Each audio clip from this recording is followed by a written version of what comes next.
Welcome to yet another episode of Game of Thrones Abridged, in which we speed through the Game of Thrones books like shadow facts, showing the meaning of literary haste and showing the meaning of the words in this book, because what we do here at Old Swift X is we read through the Game of Thrones books and we pick out some of the interesting bits and we skip through some of the boring bits and we get you to a state of enjoying this book. That's the goal. So today we are reading a Tyrion chapter, the second Tyrion chapter. So last chapter we just saw Ned Stark heading south towards King's Landing from Winterfell with the king and the Lannisters and the Stark kids and all that. In this chapter we follow Tyrion and his party with Jon Snow and Benjen and all them going north to the Wall, and as we learn they are taking a very different path indeed to those who went south. So early on we get a lot of description of the land in the north. As they go further and further north, these mountains rise up by the side of the road, and the weather gets colder and harsher, and the road gets scragglier and harder, and we're entering a very different sort of landscape than we left.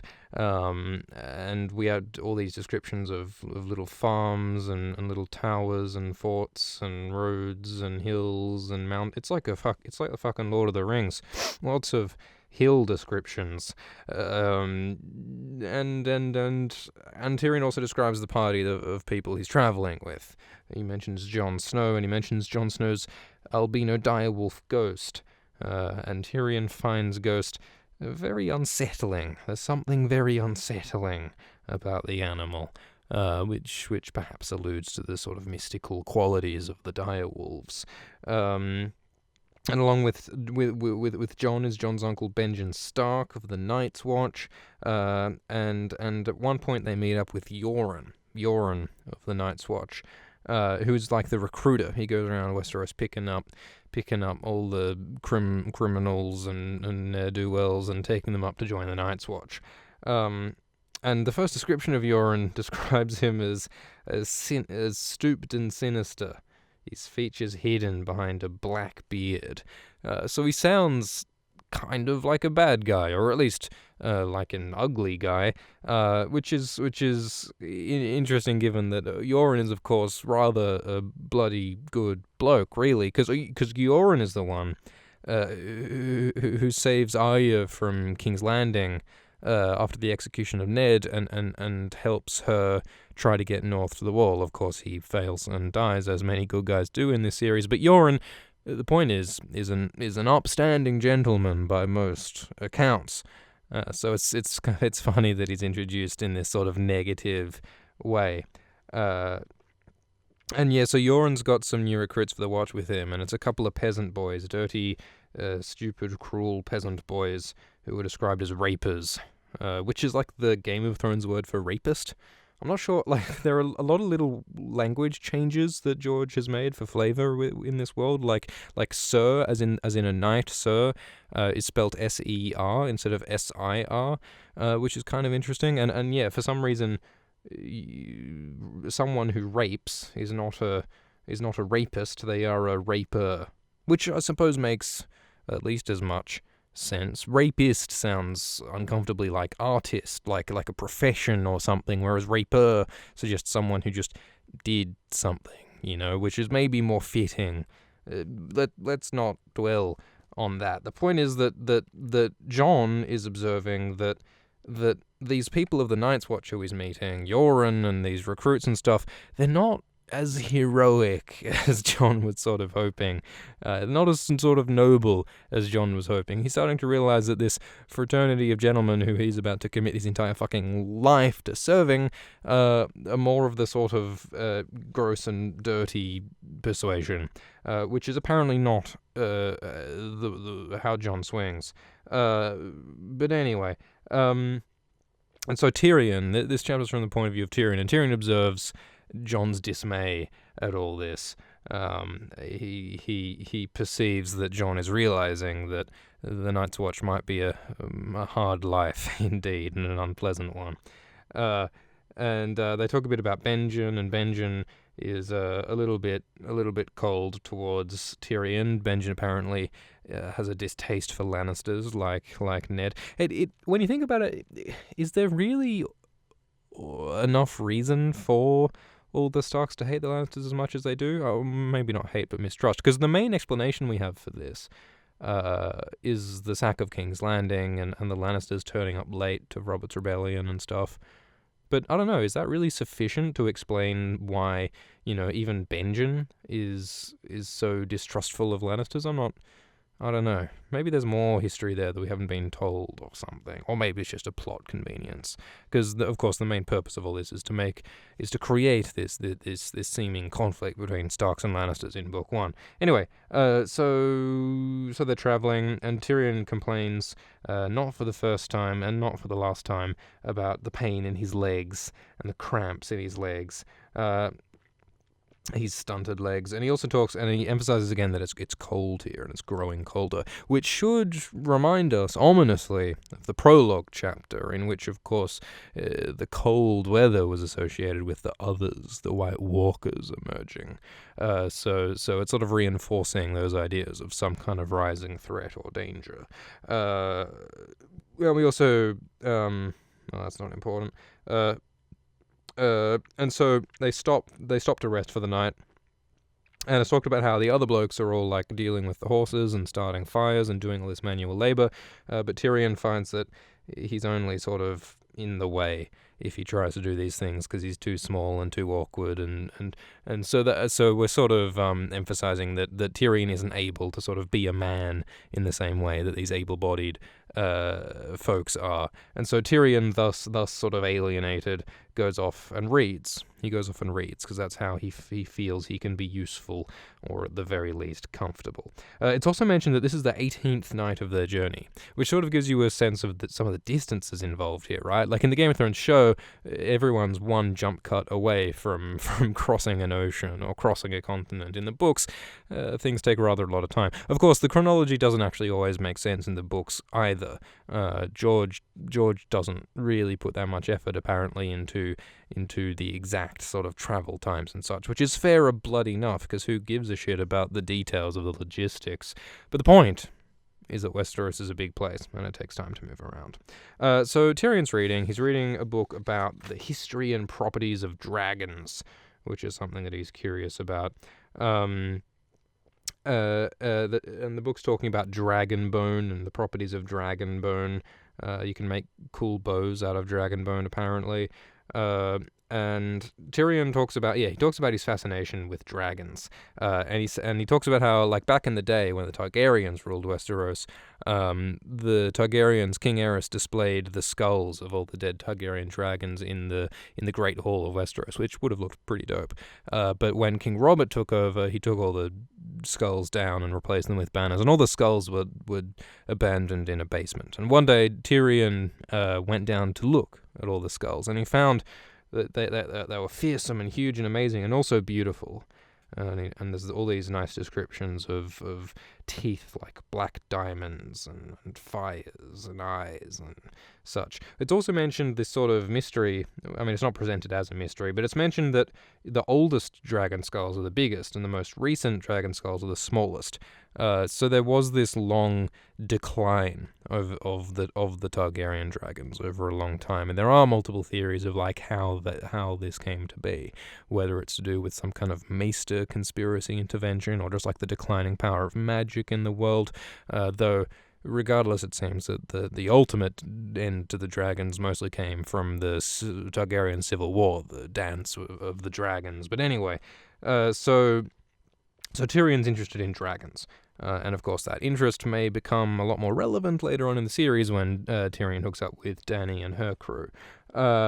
Anyway, so while Tyrion's down in the basement, he also He's not in the basement now, but in this reminisce, he also talks about the Field of Fire, which was an episode in Aegon's Conquest 300 years ago, when Tyrion's ancestor Loren Lannister teamed up with King Mern Gardener of the Reach to try to repel Aegon Targaryen, the first Targaryen to take over Westeros.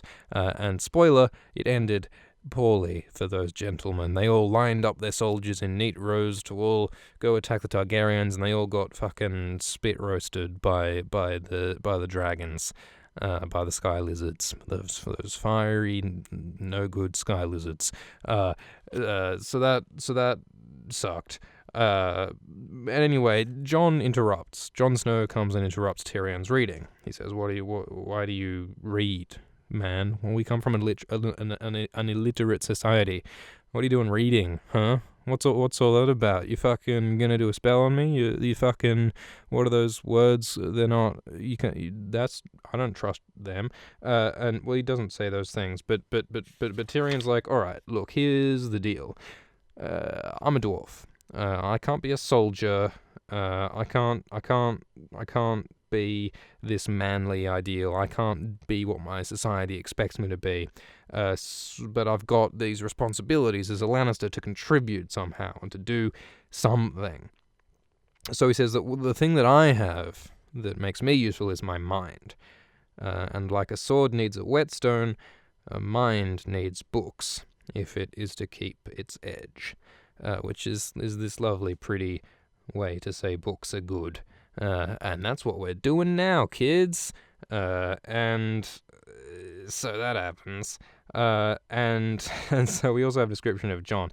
And it's mentioned, this offhand line about how Jon looks just like a Stark. Jon's facial features are like classic Stark appearance, and so Tyrion thinks whoever Jon's mother must have been, she had left little of her own appearance in her son, which is beautifully ironic. So what Tyrion's thinking here is that, well, Jon looks just like a Stark, so he must have gotten all his appearance out of Ned Stark and not from his mother, this random woman Ned slept with. But if R plus L equals J is true, what's really going on is that Jon got most of his appearance from his mother, Lyanna Stark, with the classic Stark features, but didn't get much from his father, Rhaegar Targaryen. Which is why he looks like a Stark and not a fucking Targaryen, which would have caused a lot of problems if he did, right? If Jon Snow looked like a Targaryen with the golden silvery hair and the purple eyes, would have been a lot harder for Ned Stark to have argued that Jon was just some random bastard. So a quirk of genetics, is responsible is the point on which a lot of this plot turns. Not for the first time though, of course, because the whole seed is strong thing is what's going on with the parentage of Joffrey Baratheon, quote unquote Baratheon, who is actually the son of Jaime and Cersei Lannister. The fact that Joffrey has Lannister features is seen as evidence that he's not the son of Robert Baratheon, of the black hair. Anyway, so Jon and Tyrion are chatting. And they're talking about how all the dragons are gone, and Tyrion talks about how, oh, well, even a twisted little dwarf can look down on the world when he's seated on dragonback. So there certainly is some groundwork here if in the future Tyrion might ride a dragon or ride one of Dany's dragons, which would of course make useful a lot of all this sort of dragon lore, this dragon miscellanea, this sort of dragon pub trivia that he's been reading all this time. And so that happens, and then Tyrion addresses his observation that Jon is starting to notice that the Night's Watch is not the glorious, noble brotherhood that he thought it was. It's more of a fucking, in Tyrion's words, a midden heap for all of the misfits of the realm. It's where they just sort of dump everyone who isn't wanted, the prisoners, the second and third sons, all the sort of refuse, all the flotsam and jetsam, all floats and makes its way to the wall, to Castle Black. We also have our first mention of Grumpkins and Snarks, who were like these sort of boogeymen, sort of folk story, fairy tale, goblin, gubbledy monster gooks who live out in the woods. Snarks and Grumpkins, and so they sort of have some Snark and Grumpkin based humor for a bit, so that's good. But anyway, Tyrion sort of provokes Jon a bit about how shit the Night's Watch is, and Jon gets a bit mad. His hands coil into fists, and and tears well in his eyes, and he has a bit of a hissy fit, which is a bit like what Robb did when he was provoked by Joffrey in the yard in Winterfell. So both Jon and Robb are kind of childlike in the way that they're a bit prone to the old tanty here and there, you know. They can fairly easily be pushed into shouting and crying and acting like a kid, which is something that both Robb and Jon grow up from very rapidly as they change from boys to men. But when Jon gets mad, Jon doesn't attack Tyrion, but his direwolf ghost lurches at Tyrion and knocks him over, which is a first sort of sign of that mystical direwolf connection, skin changer shit that Jon has with Ghost. Anyway, so Ghost knocks down Tyrion, and Tyrion is humiliated, and Ghost only lets him up when Tyrion asks nicely. Blah blah blah. There's some more Grumpkin and Snark-based humor, so that's good. But after this sort of tiff, they reconcile. So Tyrion offers some wine to Jon Snow, and they have a little drink and a chat together, and they sort of actually bond a little bit after their little fight. And Tyrion talks about how, well, Jon sort of acknowledges that, yeah, you're right, the Night's Watch is a bit shit, and Tyrion's like, well, that's mature of you. Most men would rather deny a hard truth than to face it, as people like Robert Baratheon or Viserys Targaryen might. And yeah, they're both like, aren't we both such realists? You know, we know the way things really are. We don't even dream of dragons anymore because we know that there are no dragons anymore. Which is not only an illustration of like how thinking that you're being real and pragmatic can be completely wrong, because of course quite soon dragons are about to return to the world. Really, one of the only things more dangerous than not being able to recognize the truth of things and the realities of life is to think that you can recognize the realities of life and to be wrong. Because the only thing worse than not knowing is being certain that you do know, but having no fucking clue. Which is why we should all have a nice sense of humility about our ignorance. Anyway, so they talk about how Tyrion's like, Tyrion sort of pats himself on the back for how so fucking real and aware and he is. He compliments himself for, he would make his own way as he had all his life, which to some extent Tyrion has made his own way, because he has to some extent been rejected by his family and by society. But you've also got to keep in mind, Tyrion, that you've benefited from being a member of the richest family in Westeros, and I'm not going to tell you to check your privilege, but you've had a pretty easy life compared to most. So when you talk about going your own way, anyway, so they have some food, and they go back to the group, and everyone goes to sleep for the night, and Tyrion's the last to go to sleep, but before he goes, he leaves as Jon is taking the watch, and Jon is sort of brooding, is perhaps the best word, sitting still and hard, looking deep into the campfire. And Tyrion smiles sadly and goes to bed. So this chapter has done a few things. It's established that Jon's life is changing in ways that he perhaps would rather it didn't. But Jon is beginning to become perhaps a little bit more mature and to grow and to sort of handle his responsibilities as a man is expected to.